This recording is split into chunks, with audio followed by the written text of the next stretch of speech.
Olá, meus amigos e amigas aqui das redes sociais. Quando a gente se expõe, ou corre o risco de se expor, há também o risco de nos tornarmos vulneráveis a opiniões do público em geral. E isso vem acontecendo com o Exército Brasileiro, as Forças Armadas, que decidiram participarem deste governo que não tem outras palavras para defini-lo como sendo o samba do crioulo doido. O Exército, ao participar do governo, ele se tornou vulnerável à opinião pública. Por quê? Porque em todos os lugares que a gente vai, hoje existe uma cobrança do público, das pessoas. Por que o Exército tem 400 mil servidores praticamente, se a última guerra tem 1,5 século ou mais? O que essas pessoas fazem no Exército se não estamos envolvidos em guerra há quase 150 anos ou mais, como disse? E uma despesa tão alta, conforme vimos esses dias aí, um orçamento de 2 bilhões, que comprou inclusive chicletes e leite condensado e 130 milhões de sobremesa. Então essa vulnerabilidade o Exército tem que aceitar. Loteou os cargos do governo, há duplicidade de cargos e, consequentemente, de salário. Provavelmente existe isso, pessoas que estão na ativa, inclusive tem general da ativa, conforme é o Pazuello da Saúde, que é do Exército, da ativa do Exército, não é da reserva, e aceitou o cargo de ministro. Então as pessoas começam a questionarem, isso vai deteriorando, isso vai expondo, isso vai vulnerabilizando a situação das Forças Armadas, que sempre foram queridas, que sempre defenderam a nossa soberania. Agora, por exemplo, o governo ensaia nomear um outro general na Petrobras, a nossa maior autarquia. Quando o fato de nomear o general, que dizem até ser uma pessoa competente, que a gente precisa ver, né, para saber, o fato dele nomear esse general não é tão grave como o Bolsonaro, intervir na economia.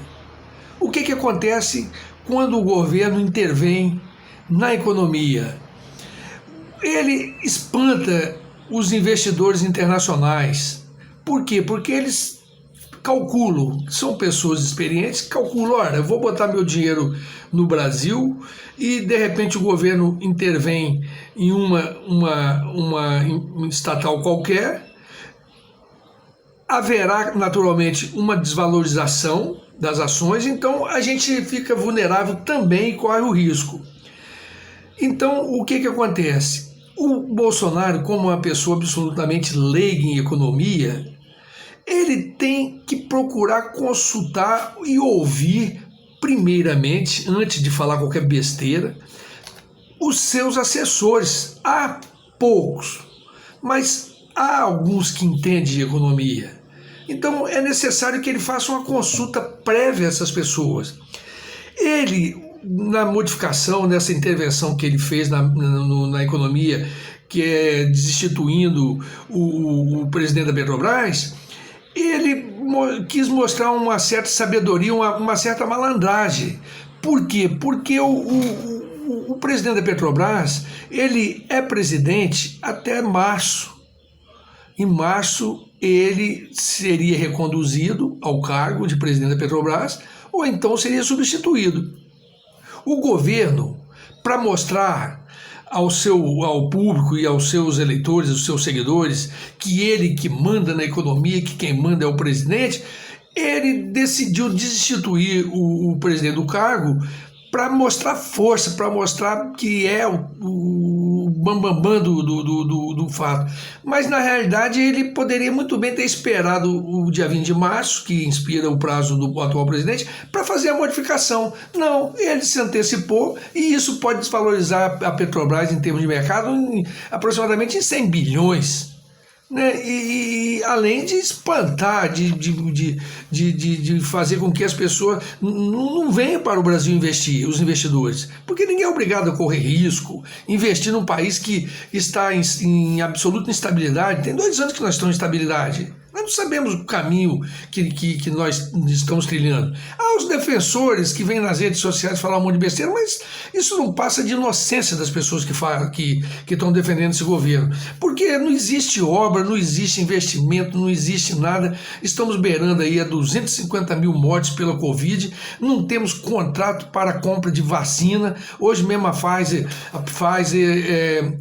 disse aí que é quase que absolutamente impossível fornecer vacinas para o Brasil diante das exigências do governo brasileiro. Então as coisas estão sem rumo, sem direção. Está, como eu disse no início desse vídeo, está um samba do crioulo doido, uma coisa que você não sabe o que pode acontecer agora. O final pode ser previsto. O que é o final? É um inferno. O dólar lá nas alturas, né? Uma coisa que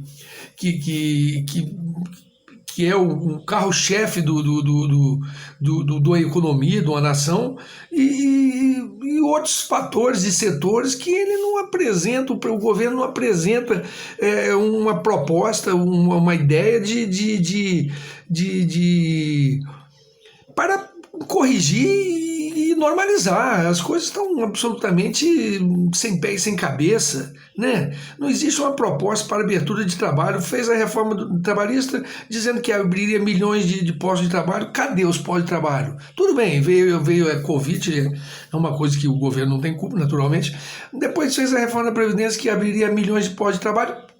Também não apareceu posto de trabalho nenhum. O que aumentou foi a informalidade, o setor de profissionalismo informal, e isso não dá estabilidade a ninguém, isso não garante nada a ninguém. A dificuldade é grande, a pobreza cresce absolutamente dia a dia, demora para decidir aí o auxílio emergencial, e agora vem a merreca aí de R$250, pode chegar a 300 talvez, mas isso precisa ter pressa, as pessoas têm fome. As pessoas têm fome. Graças a Deus nós, uma boa parcela da sociedade tem condições de se manter, tem sua história de luta, seu emprego, sua empresa, mas a grande maioria, a grande maioria dos brasileiros, eles não têm onde se amparar, não tem onde se agarrar. Então é preciso ter um pouco de sensibilidade. É um governo que está se tornando tosco. A rejeição dele cresceu esse fim de semana aí numa nova pesquisa aí, cresceu uma coisa astronomicamente, o que já era esperado. Então ele tem que achar mecanismo urgente de recuperar a sua imagem e provar às pessoas, os 57 milhões de brasileiros que votaram nele, que ele tem um mínimo de capacidade até tocar no 2022 e assim esperar as eleições. Se ele chegar lá e estiver bem e estiver correspondendo, que se reelejam ele, quem quiser. Agora, da forma que está, infelizmente, as dificuldades só estão aumentando, a instabilidade do Brasil só está aumentando, os investidores internacionais estão correndo, estão fugindo, e isso é muito grave, porque sem dinheiro ninguém consegue fazer nada. A tendência é só a pobreza aumentar, a tendência é só as coisas piorarem. E nós temos que manter a esperança. Claro, eu não estou aqui desesperançoso, eu gostaria, claro, que o governo melhorasse, oferecesse assim uma determinada garantia, esperanças, né, aos brasileiros, mas pelo visto as coisas só estão piorando. Começamos essa semana lamentavelmente com essa interferência aí do governo na economia, que é desastrosa. Para quem tem um mínimo de noção sabe que é desastroso, né? Falou-se aí em privatizações, né, e nada acontece, né? A única parece que houve aí uma negociação foi de uma refinaria na Bahia que deram a preço de chuchu de xepa, o que poderia ser até revisto pelo Supremo Tribunal Federal, a forma que foi vendida, uma coisa que valia 4 bilhões de dólares foi vendida por 1 bilhão. Então, como isso? Alguém está levando vantagem nisso? Não são somente os compradores. Há interesses escusos nesses tipos de negociações, que é fundamental que a Câmara, que também agora não se dá para confiar, porque está dominado pelo Centrão, inclusive com 5 deputados do Espírito Santo que votaram naturalmente no Arthur Lira, porque deram 5 votos também para a liberdade desse deputado, o Silveira aí, que é uma pessoa absolutamente despreparada para poder exercer o cargo que exerce. Então a gente tem que cobrar dos nossos representantes lá em Brasília, dos nossos deputados federais, que eles tomem as providências, que ajudem a tomar, levem soluções, buscam. Aqui nós temos aí o governador Paulo Artung, um exímio economista, todo mundo sabe disso. Busca com os nossos deputados, busca com o Paulo Artung alguma saída e leve para Brasília, leve para o governo, de forma a ver se acenda uma luz no fundo do túnel, no fim do túnel, porque as coisas estão piorando a cada dia no Brasil. Um abraço a todos vocês e de volta e meia estaremos aqui trazendo as nossas opiniões sobre os fatos lamentáveis que nós estamos submetidos no Brasil. Fique com Deus todo mundo, um abraço, felicidades.